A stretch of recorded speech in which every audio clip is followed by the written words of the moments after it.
Hi, everybody. This is the review recording for our exam on Friday the 31st. And hopefully, I can get it all done in one part, but if necessary, it'll be two. We start with the central nervous system. So, again, it's anatomy with a sprinkling of physiology. Uh, Remember what the central nervous is, bigger part. What the central nervous system is basically the brain and the spinal cord. Anything that protrudes from it is technically part of the peripheral nervous system. We'll get to that subsequently because that's another part of the exam.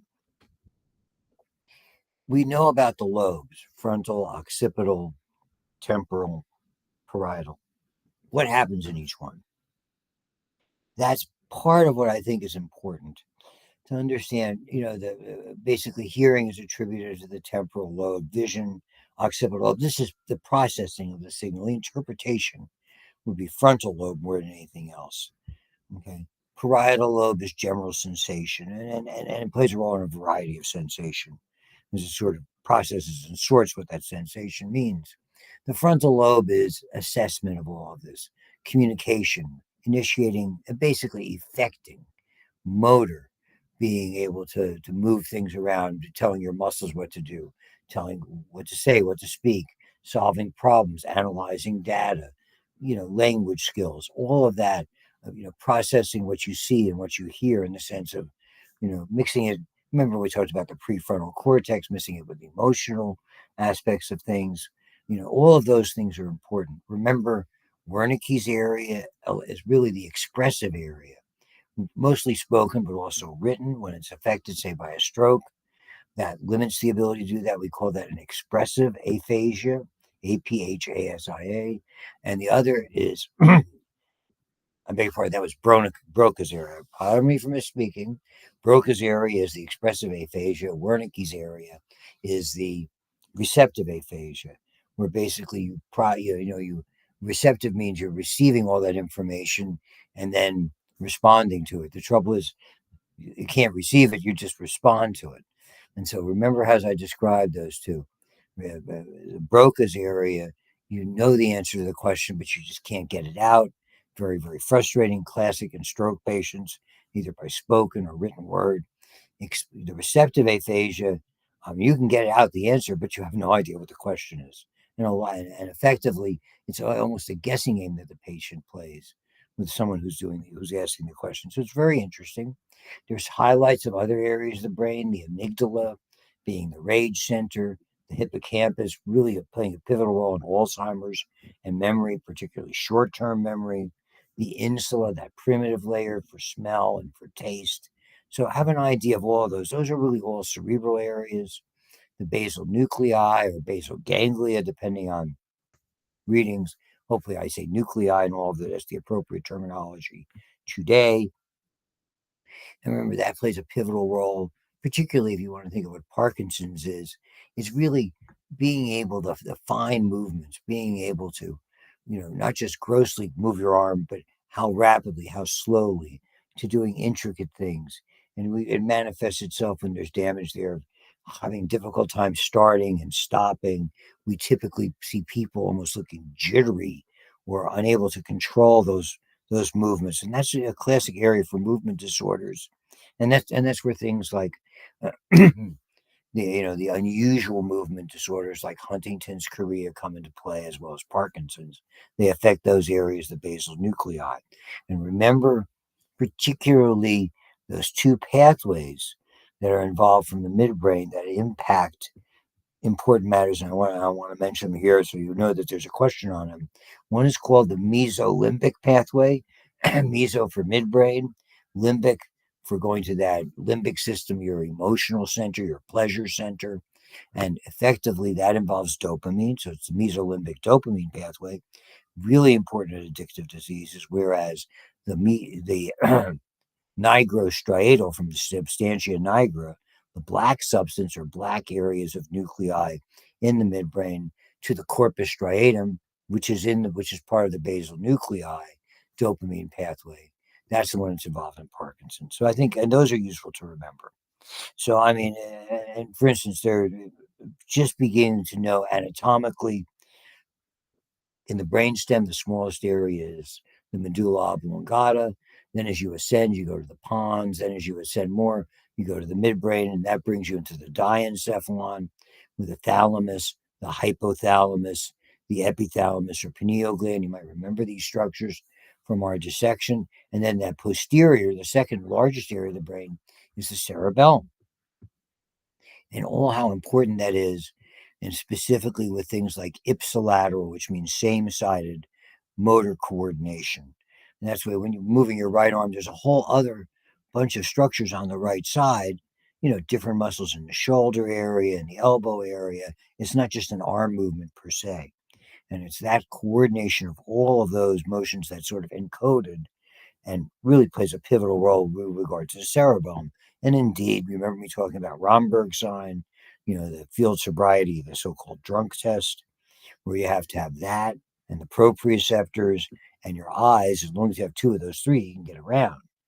So what happens when someone's under the influence of alcohol, they lose the cerebellum. And so it's almost like they look down on the ground to see where to put their feet. It's kind of suspicious. And when they close their eyes, they start to lose their balance all over the place. So different things that you have to know. And on the back of the midbrain, don't forget the colliculi, the superior and inferior. Those are the ones for head and neck reflexes, for sight and sound. So remember, I would clap my hands and everybody would, you'd move your head to the sound, or if you catch a view of something out of the corner of your eye, or a light or something like that shines, and then all of a sudden you move your head toward it. It's particularly useful. Those head and neck reflexes we do a lot of processing that way because it's very rapid, so we can respond appropriately. Particularly if it's an emergency, think of it of an ambulance or an animal running across the road. That kind of stuff is really where that comes into play. So I think all of those are important. Oh yeah, don't forget another structure anatomically from the hypothalamus. There's a little stalk called the infundibulum, and the pituitary gland is effectively suspended from that. And indeed, the posterior aspect of the infundibulum, which we'll look at in endocrine, is really part of the posterior, is part of the pituitary gland called the posterior pituitary.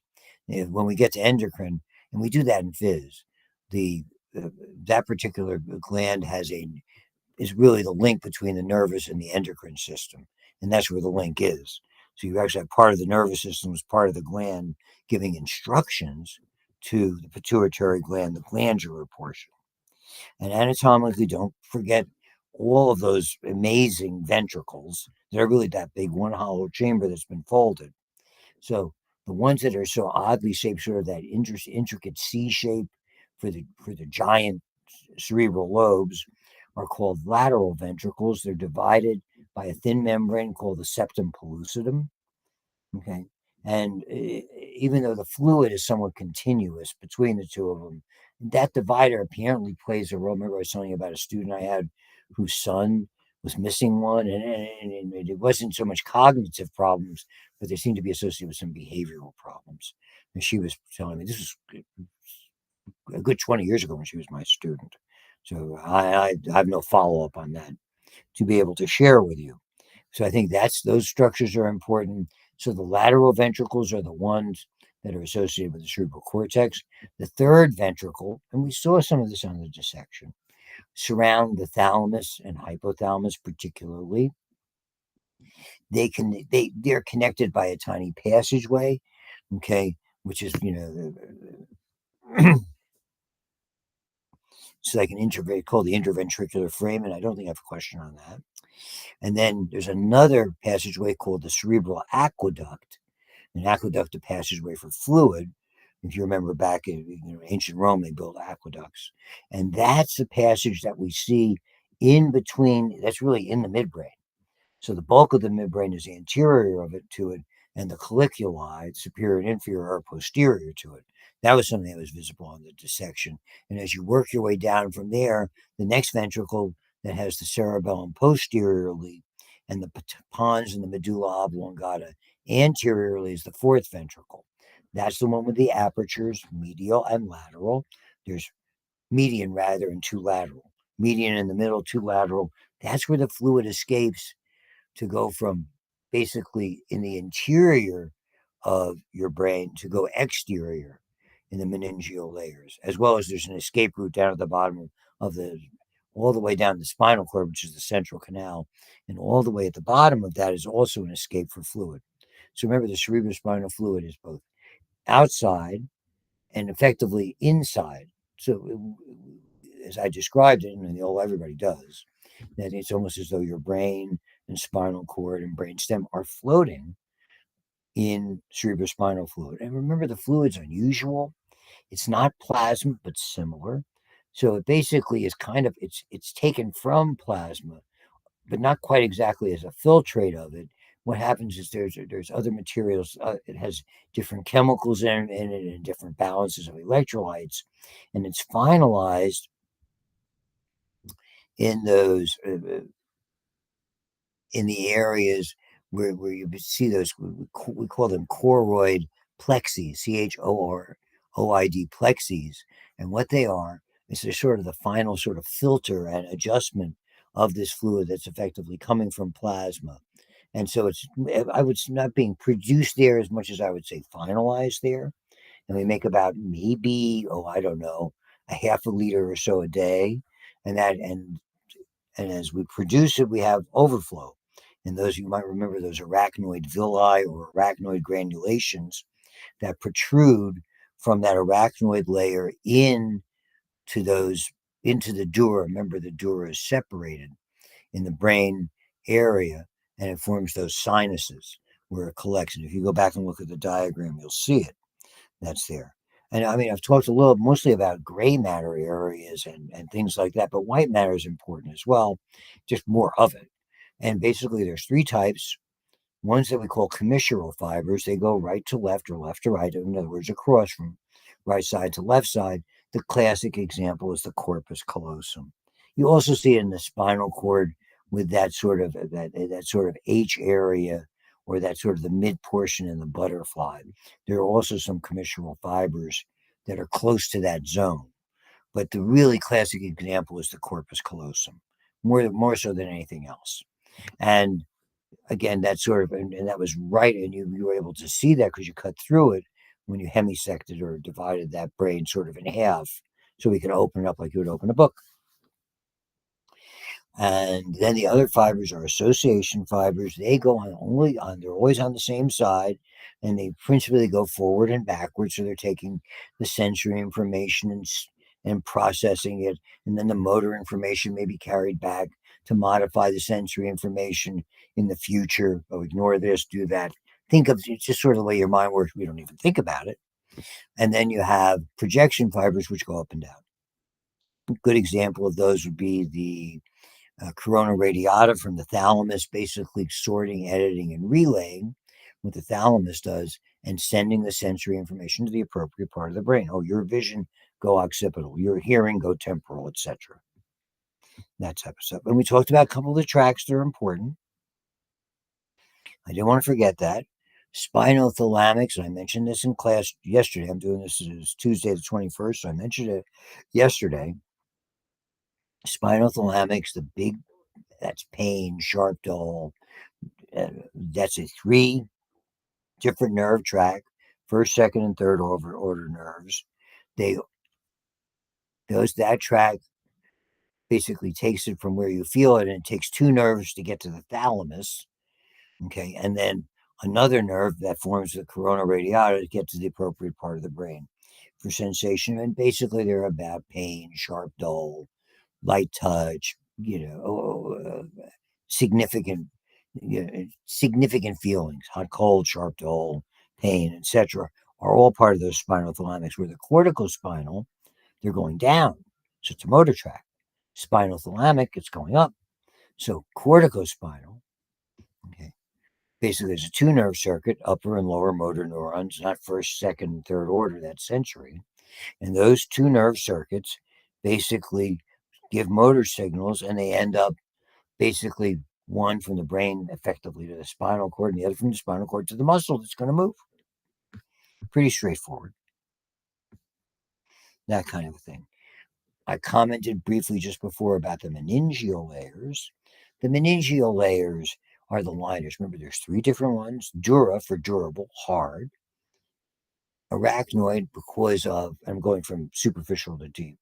Arachnoid because it has tiny little strands when you see it microscopically that look like spider webs, and the pia, which means soft or delicate matter, that's adherent to the brain and the spinal cord.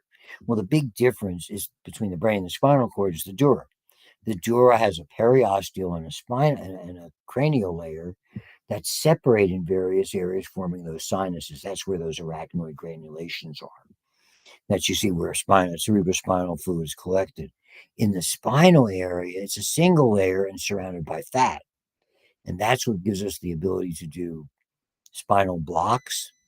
That gives us the opportunity to do lumbar punctures. That gives us the opportunity to do epidural anesthesia because that fatty layer, you can infiltrate it. So you can, and that's epidural analgesia, I apologize. And because of that, you can infiltrate just the fat and get a substantial amount of pain relief. It's used a lot. Obviously, at the time of birth, it's used a lot therapeutically for chronic pain. Also, when you get down to a lumbar puncture, remember the spinal cord truncates or ends, L1 and L2. That means that L3, 4, 5, and particularly 4 and 5, because it's the widest gap, is the area where you can do a lumbar puncture because the cord, which you could damage, because it's held by that terminal filament without moving, okay, well, now you're below it into an area where there are just nerves, that part of the cauda equina. And those nerves are not tethered, they can move. So if you push a needle and it pushes one of those nerves, yeah, it might be a problem. But likely the nerve's going to move out of the way. And anyway, at that point, you're going to be in the fluid and you can aspirate or suck out some of the fluid for doing a spinal anesthesia. So that's very, very useful as well. So like I said, and again, the fluid's so important.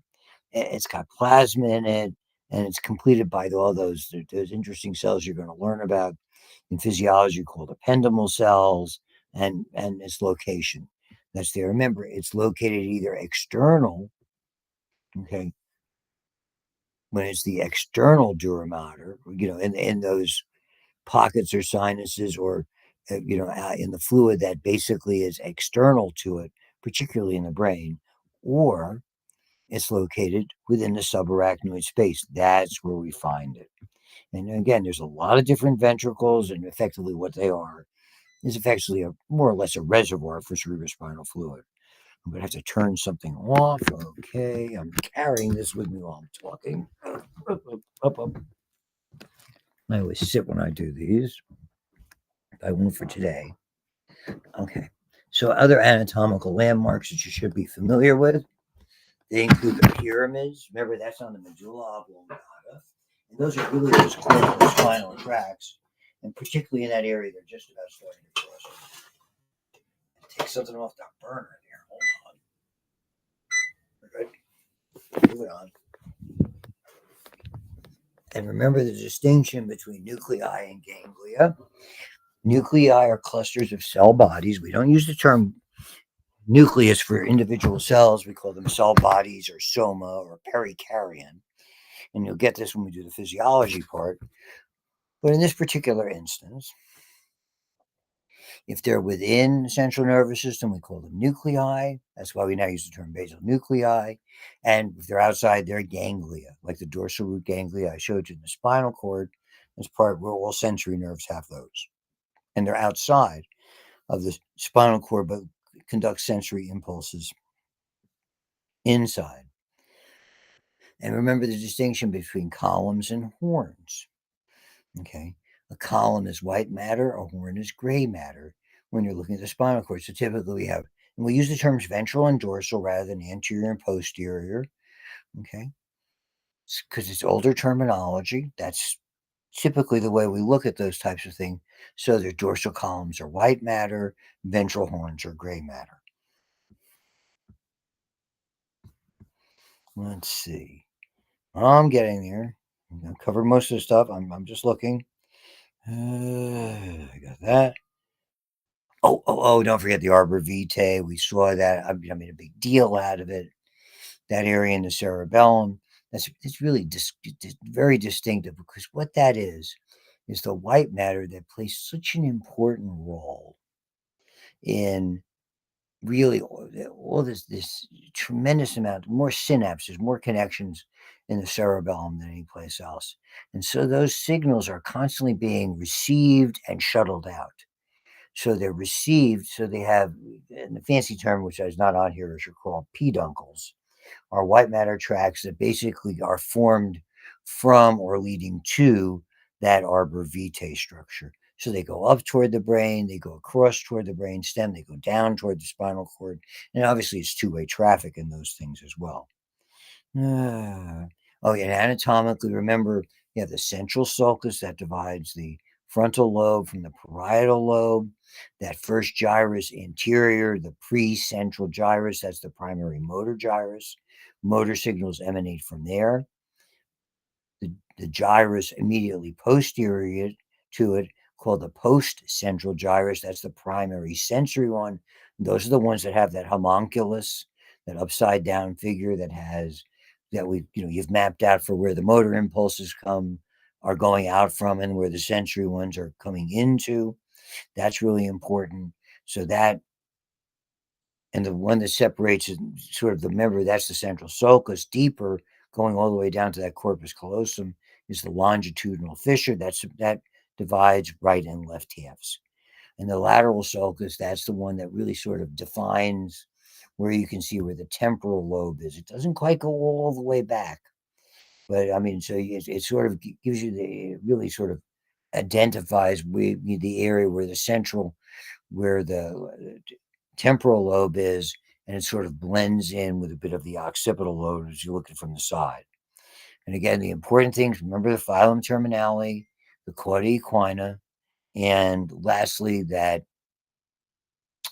conus medullaris. Conus medullaris is the termination of the spinal cord. The phylum terminale is that terminal filament tethering it. It's sort of tied down inside the sacrum. That piece of connective tissue, you saw some of the illustrations and the description. And then lastly, the cauda equina, which are all those nerves effectively below L2. So L3, L4, L5, S1, 2, 3, 4, and 5, that make that would look like a horse's tail when it was dissected out, hence the name. Let's see. And again, motor, when you come to the spinal cord, motor is ventral, sensory is dorsal. Once the nerves come out, remember there's nerves that come out side to side through those intervertebral foramina. They are mixed nerves at that point. They have both sensory and motor components. So after that, the nerves can be either sensory or motor or blended of or both. But incoming signals are coming posteriorly, and outgoing signals come out anteriorly, except the appropriate way to describe that is dorsal and ventral. Just saying. Because if you're not, a lot of times I'll have anterior and posterior, because I think we're more familiar with that, let's say. And let's see what else. Oh, okay. So anatomically, this is where you start to blend the peripheral with the central nervous system. So where do the cranial nerves come from, or go to, depending if they're sensory? Well, they go to 1 and 2 are the pure sensories. Olfactory goes into that insula, so it goes into the cerebral lobes. The optic goes into the diencephalon at the thalamus. After that, it's all brainstem. So effectively, 3 and 4, oculomotor and trochlear, they basically come from, or go to, depending on which way you want to look at it, the midbrain. And that midbrain, remember the other distinctive landmarks, not only are those nuclei there, but they also have the red nucleus and the substantia nigra. And as well on the posterior aspect, the colliculi, which I've already mentioned a couple of times.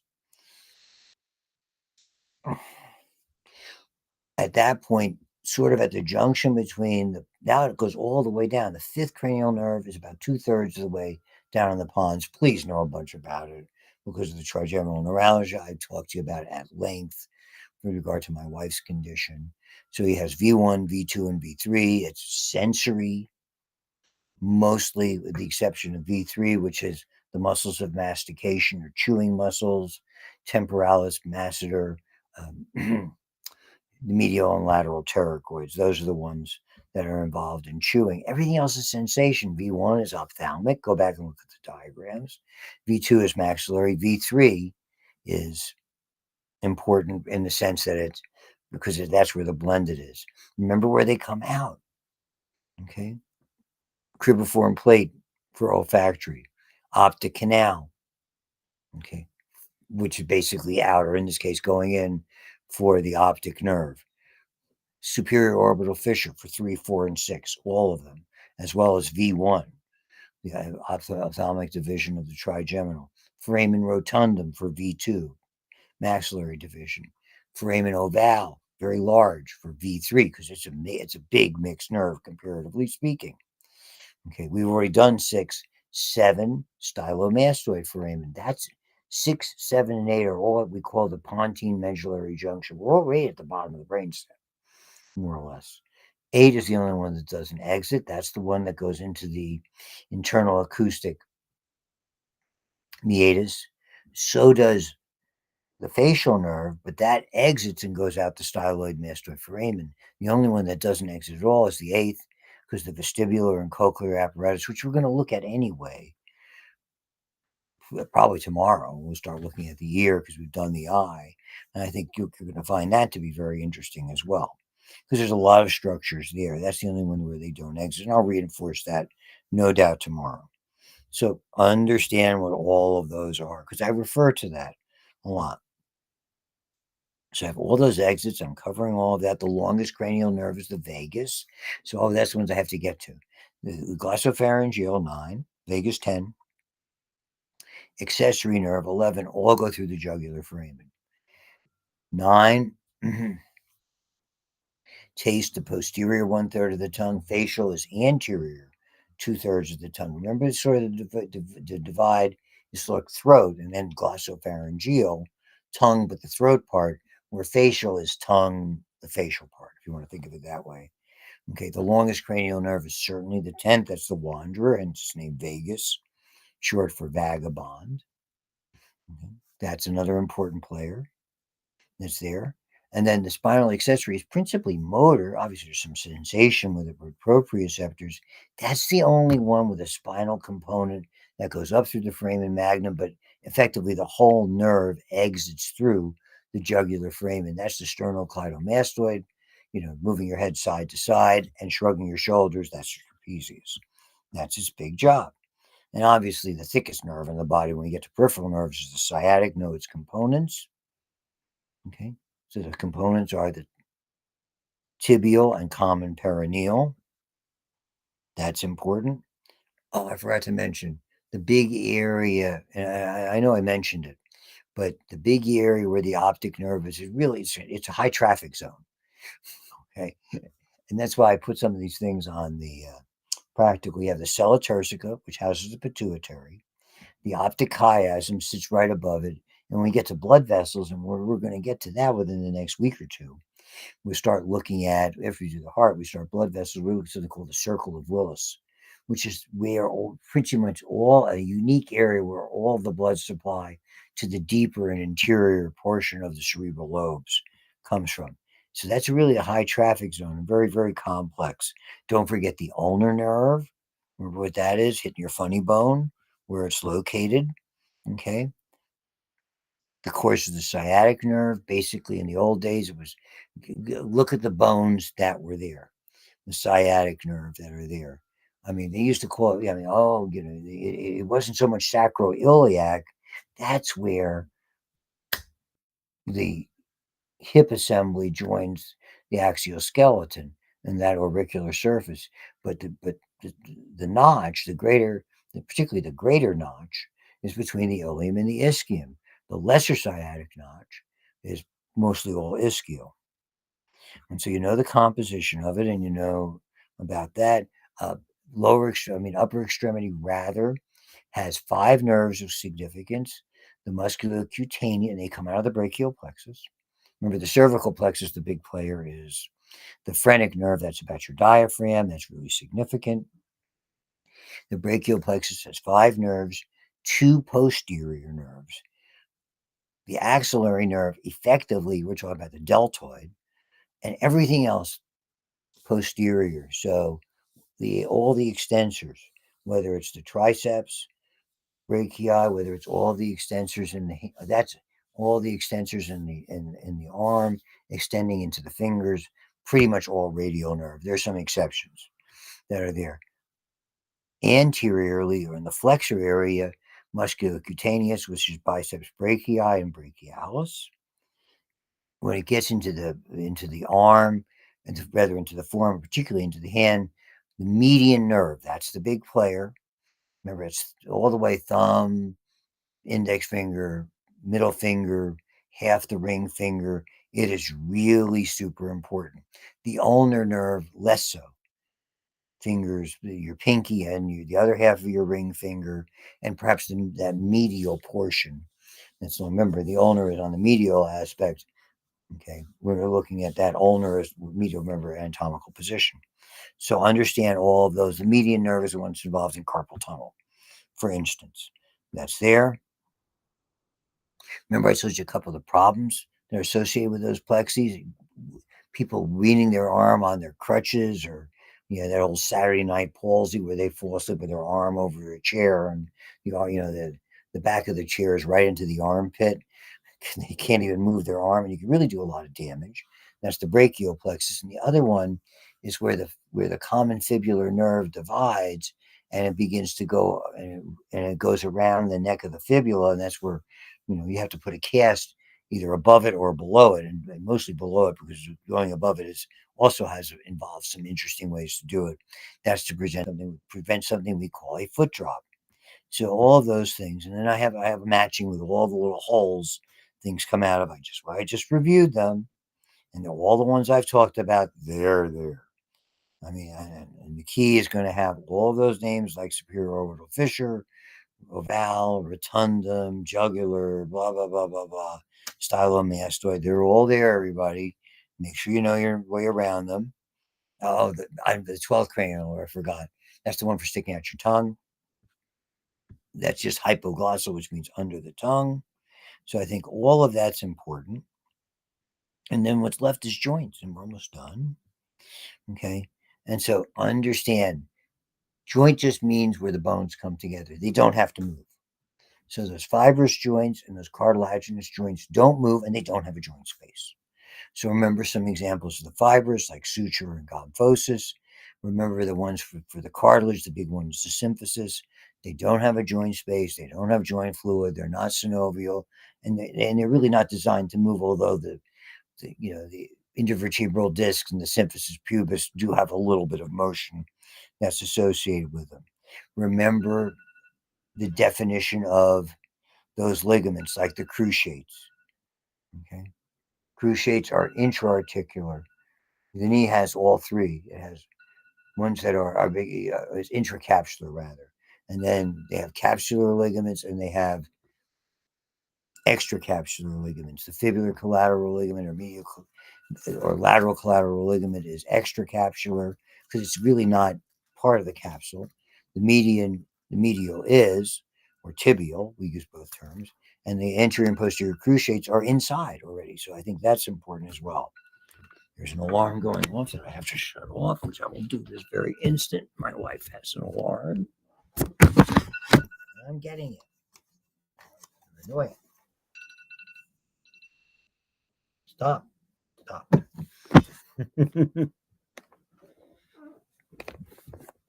And then most of everything else is about the arthritis things that we discussed.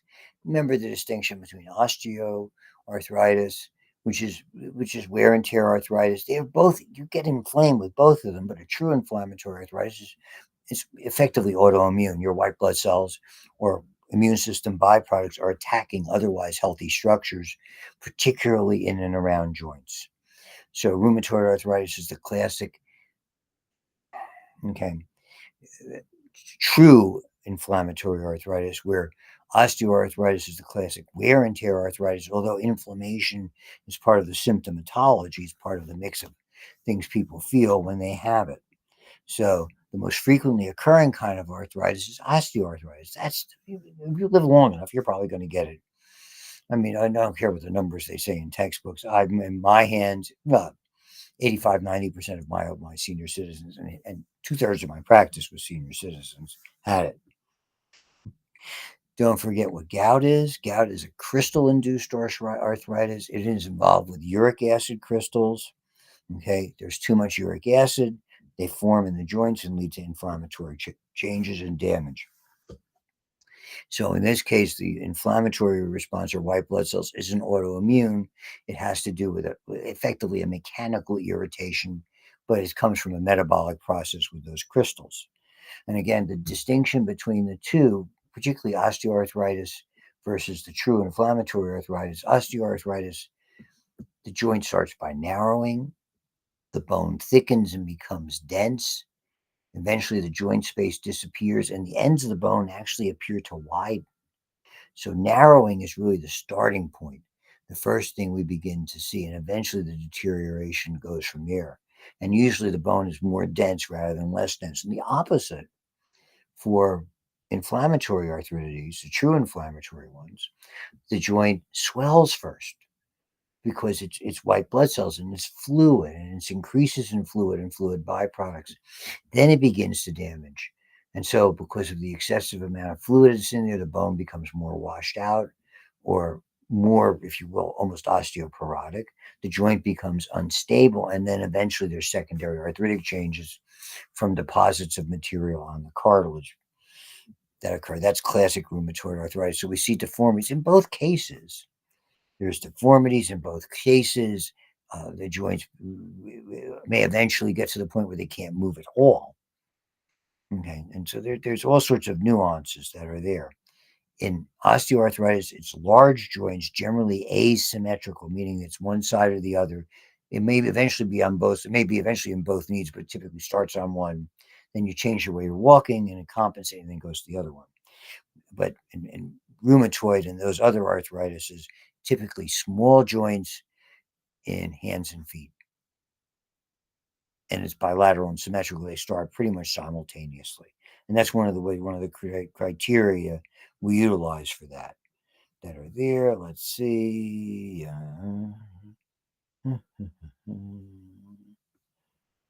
I got you. Oh, the difference. Remember, and I checked this because I probably misspoke when I did some research on it. Contusions, whether they're brain or spinal, are effectively where damage has been done to the brain or to the spinal cord. Where a concussion, the implication is it's transient. With a contusion, it indicates there's more permanency. So by definition, contusions are more serious than concussions, whether it's the brain or the spinal cord. And remember the distinction: quadriplegics, typically that's significant cord damage in the cervical area.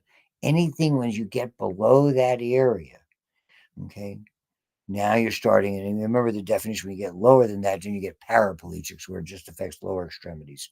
To affect the upper, once you get below that brachial plexus, now at that point, then above that, once you get below the brachial plexus, you're really dealing with quadriplegia. But when you're up in the cervical, where the cervical and the higher areas of the brachial plexus, that's where you look at quadriplegics, where it impacts both extremities, upper and lower. And then don't forget the respiratory portion that's associated because of the effect of the diaphragm from the cervical plexus. I think that's everything. All right, give it a good listen. We'll see you tomorrow, which will be the 22nd. Bye bye.